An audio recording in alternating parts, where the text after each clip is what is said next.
আসসালামু আলাইকুম, সবাইকে শুভেচ্ছা জানাচ্ছি। মাসুম মাহবুব দেখছেন ওপেন দ্য ইউটিউব চ্যানেল এবং মাসুম মাহবুব ফেসবুক পেজ। আমার প্রিয় শহর কুষ্টিয়া থেকে আক্তার হোসেন বাবুল না? আও প্রিয় দর্শক, সন্ধ্যার এই ব্রেকিং সংবাদে আপনাদেরকে আবারও স্বাগত জানাচ্ছি। পৃথিবীর যে প্রান্ত থেকে যারা দেখছেন সবার জন্য আমার ভালোবাসা।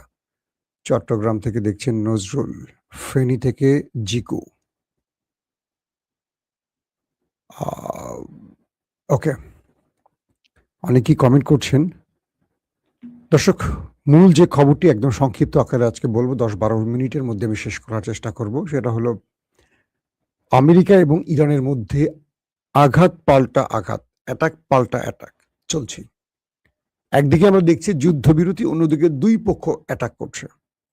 আমেরিকা যখনই ইরানে অ্যাটাক করছে, ইরান একেবারে সময় নিচ্ছে না, যেন প্রস্তুত তারাও, সঙ্গে সঙ্গে তারাও অ্যাটাক করছে। এভাবেই দুটো দেশের মধ্যে খেলা চলছে। চলেন কয়েকটা ম্যাচের বিবরণী আপনাদের শোনাই। প্রথম, আমেরিকার MQ-1 ড্রোন, এটি আন্তর্জাতিক জলসীমার উপর দিয়ে উঠছিল। এটা হলো মার্কিন যুক্তরাষ্ট্রের বর্ণনা। আমেরিকার একটি পাওয়ারফুল ড্রোন MQ-1 আন্তর্জাতিক জলসীমার উপর দিয়ে উঠছিল। হঠাৎ ইরান সেই ড্রোনটিকে শুট করে ফেলে দেয়, ধ্বংস করে দেয়। খেপে যায় আমেরিকা। সেন্টকম অর্থাৎ মার্কিন সেন্ট্রাল কমান্ড, তারা বলছে আত্মরক্ষার জন্য, যেহেতু ইরান আমেরিকার ড্রোন ভূপাতিত করেছে, তাই আত্মরক্ষার জন্য আমেরিকা ইরানের মধ্যে কয়েকটি স্থানে ড্রোন এবং মিসাইল অ্যাটাক চালায়।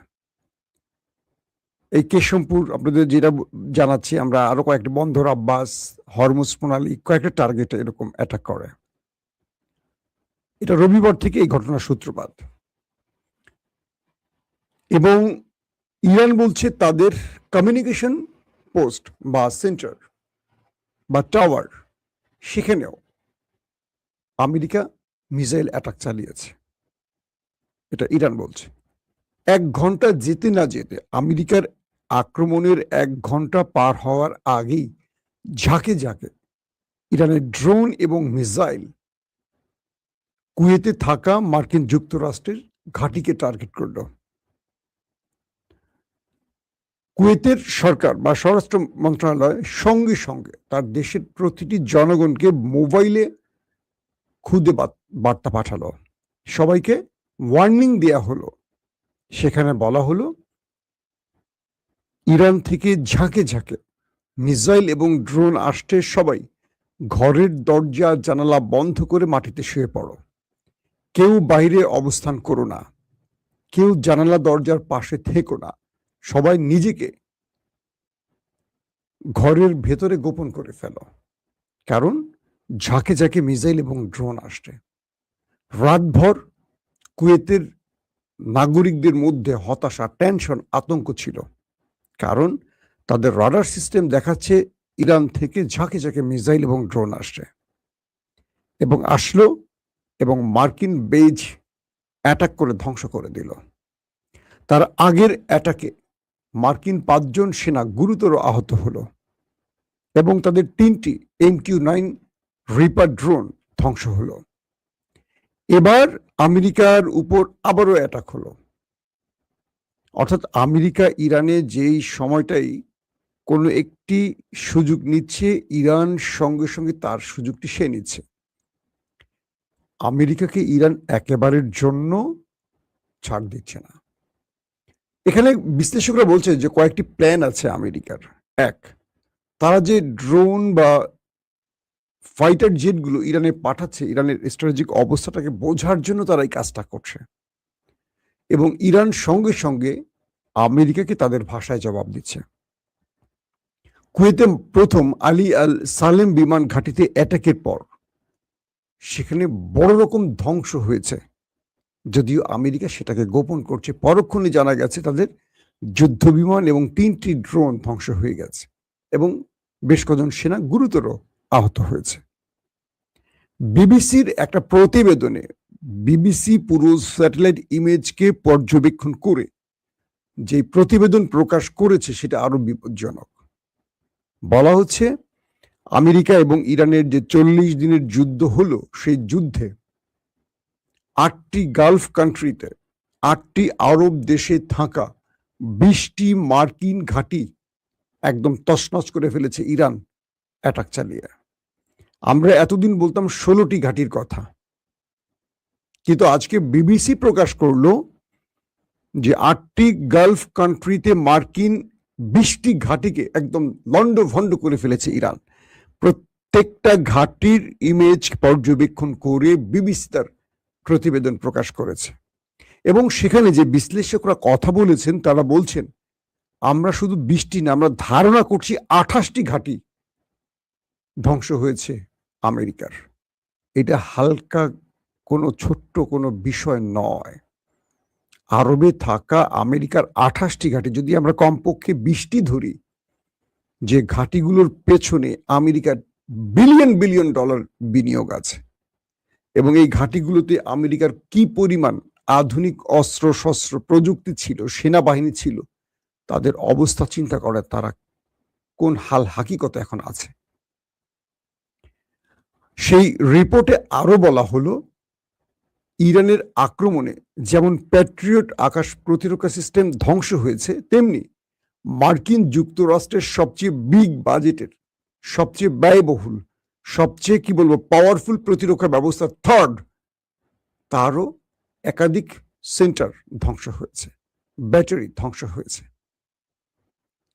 মার্কিন যুক্তরাষ্ট্রের সেই গণমাধ্যম সিএনএন আরো বলছে এক একটা থার্ড প্রতিরক্ষা ব্যবস্থা তৈরি করতে 100 কোটি মার্কিন ডলারের প্রয়োজন, এবং এগুলো ধ্বংস হলে এগুলো রিভিল করা, এগুলো নতুন সংস্কার করা ব্যাপক ব্যয়বহুল কাজ, এবং এটার জন্য প্রচুর সময় লাগে।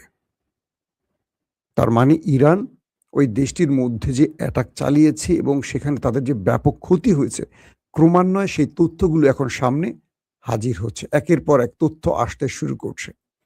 এখন আমরা যদি বলি যে আজকে নতুন করে ইরান আবার কুয়েতে আক্রমণ করেছে, কুয়েতে কিন্তু এক না, এটা দ্বিতীয় দফা যুদ্ধবিরতির মধ্যে। ইরান বলছে যে যে ঘাঁটিগুলো ব্যবহার হবে আমাদের দেশের বিরুদ্ধে, আমরা সেই দেশটিতে টার্গেট করব। এখন পর্যন্ত কুয়েতের কোনো সিভিলিয়ান স্থানে ইরান অ্যাটাক করেনি, বরং কুয়েতে যেখানে মার্কিন ঘাঁটিগুলো রয়েছে ঠিক সেই জায়গাগুলো টার্গেট করে তারা হিট করছে। কুয়েতকে ইরানের ধন্যবাদ দেওয়া উচিত, কারণ আমেরিকা কুয়েতকে ব্যবহার করে তারা ইরানের এমন এমন জায়গায় অ্যাটাক করছে যেখানে সিভিলিয়ানরা ক্ষতিগ্রস্ত হতে পারে বা হচ্ছে। আমেরিকার টার্গেট হলো ইরানের কমিউনিকেশন যেই রাডার, সেই রাডার পাশাপাশি ইরানের মিসাইল সেন্টারগুলোকে খুঁজে, এবং বন্দর আব্বাস আশপাশে যেখানে আইআরজিসি নৌ বা ড্রোন স্টেশন আছে, এগুলোকে টার্গেট করছে আমেরিকা। সেন্টকম বলছে, আমেরিকার যে সেন্ট্রাল কমান্ড, তারা বলছে আমাদের এই হামলাটি ছিল আত্মরক্ষার হামলা। প্রশ্ন হলো, তোমরা ইরানের মধ্যে যখন বিভিন্ন জায়গায় আক্রমণ করছো আত্মরক্ষার নামে, তো ইরান যখন তোমাদের উপর আক্রমণ করছে তারাও তো আত্মরক্ষার নাম দিয়েই করছে, তাহলে আসলে আত্মরক্ষায় আক্রমণটা কারা শুরু করছে?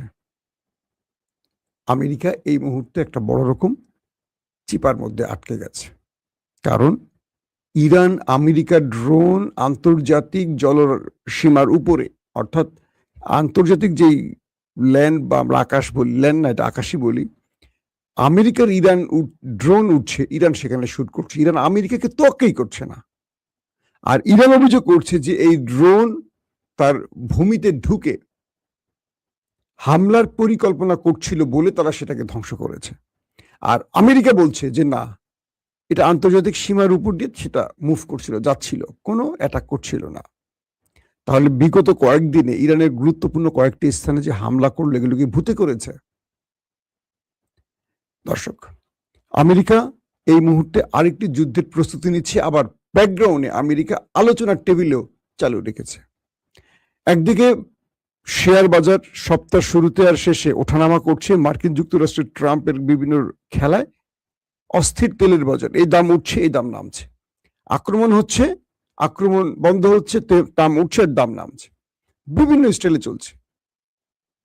এখন এই মুহূর্তে ইরান বারবারই যে অভিযোগটি করছে আমেরিকার বিরুদ্ধে, সেটা হলো যে আমাদের সাথে আলোচনার টেবিলে বসার মধ্যেই তারা বারবারই আমাদের উপর আক্রমণ করছে। আমরা ট্রাম্পকে আর বিশ্বাস করি না, আমরা ট্রাম্পের সাথে আর আলোচনায় যাব না, কারণ তিনি বারবারই পেছন থেকে ছুরি মারার চেষ্টা করছেন। আমরা জেগে আছি, আমরা সতর্ক আছি, আমরা প্রতিহত করছি, কিন্তু একটা দেশ বারবারই এইভাবে প্রকাশ্যে বিশ্বাসঘাতকতা করার অর্থ তাদের সাথে আসলে আর কোনো আলোচনায় সুফল আসবে না। ট্রাম্পকে সরাসরি নাকচ করে দিয়েছে ইরান। আবার ট্রাম্প ইরানের দুটো শর্ত বাদে, ইরানকে দুটো শর্ত চাপিয়ে বাকি শর্তগুলো খারিজ করে দিয়েছে। সেই শর্ত দুটো কি?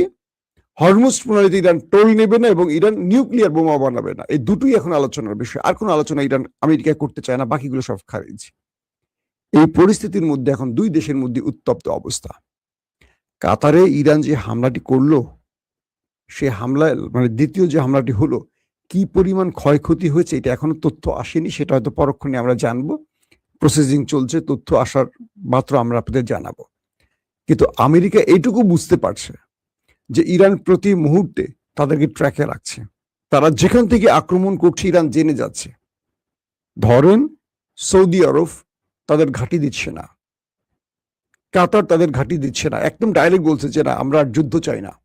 আমেরিকাকে নিষেধ করে দিয়েছে এই আরব রাষ্ট্রগুলো যে আমরা আর যুদ্ধে জড়াতে চাই না, যুদ্ধের ব্যাপক ক্ষতি আমরা এখন বহন করছি।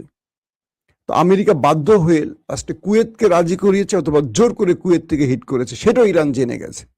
এবং সে কুয়েতের মাটি থেকেই অ্যাটাক করেছে ইরানে, এবং ইরান সে কুয়েতকে আবার টার্গেট করে হিট করেছে। পুরো কুয়েতের মধ্যে একটা ভয়াবহ অবস্থা তৈরি হয়েছে। কুয়েত থেকে মানুষগুলো সাইলেন্ট বাজছে, তাদের মোবাইলে মেসেজ যাচ্ছে, জরুরি মেসেজগুলো। আতঙ্কের আর শেষ নেই। এই পরিস্থিতিতে ইরান বলছে, শত্রুকে তার বার্তাটি দিচ্ছে যে আমরা শত্রুকে এক তিল ছাড় দিব না, শত্রু যতদূর যাবে তাদের চেয়ে আমরা প্রয়োজনে সামনে থাকবো, পেছনে আর দাঁড়াবো না। শত্রুকে মোকাবেলায় যতটুকু সক্ষমতার প্রয়োজন ততটুকু আমরা প্রদর্শন করব। পাশাপাশি ইরান আমেরিকাকে চ্যালেঞ্জ জানিয়ে যে মিসাইল সিটিগুলো আমেরিকা ধ্বংস করেছিল বা তার মুখ বন্ধ করেছিল, প্রত্যেকটি মিসাইল সিটি এই যুদ্ধবিরতির মধ্যে আবার চালু করে ফেলেছে। ইরানের হাতে আবার অজস্র missile ready, missile launcher ready. এই খবরগুলো আমেরিকা পেয়ে গেছে, যে কারণে আমেরিকা ইসরায়েলের মধ্যে এখন বড় রকম হতাশা কাজ করছে যে তারা বিগত সময় বিলিয়ন বিলিয়ন ডলারের যে বোমাগুলো মেরেছে, এগুলোর নিষ্ফল হয়ে গেছে, এগুলোর কোনো আর আবেদন নেই। এই বোমা হামলাগুলো ইরান মাত্র কয়েক সপ্তাহের মধ্যে সেই মিসাইল সিটিকে রিভিল করে ফেলেছে। অর্থাৎ ইরান তার প্রত্যেকটা মিসাইল স্টোরেজকে, মিসাইল সেন্টারগুলোকে চালু করে ফেলেছে। শত্রুর সাথে এখন যুদ্ধ বাঁধলে প্রত্যেকটা থেকে আবারও মিসাইল এবং লঞ্চার ব্যবহার করতে পারবে। তার আমেরিকা যে পরিকল্পনা হিট করে মাটির ভূগর্ভস্থ মিসাইল সেন্টারের মুখ বন্ধ করে দিয়েছিল, এগুলো ইরান বিকল্প পথে আবার চালু করে ফেলেছে। আমেরিকার জন্য এটা একটা বড় রকম দুঃসংবাদ। এই পরিস্থিতির মধ্যে শেষ পর্যন্ত দুই দেশ কি আলোচনায় শান্তি আনতে পারবে, নাকি দুই দেশের মধ্যে এই বিক্ষিপ্ত হামলাই আবার একটা বড় যুদ্ধের সূচনা করবে, সেটা নিয়ে এখন প্রধান প্রশ্ন আমাদের। প্রত্যেকে ভালো থাকবেন। আল্লাহ হাফেজ।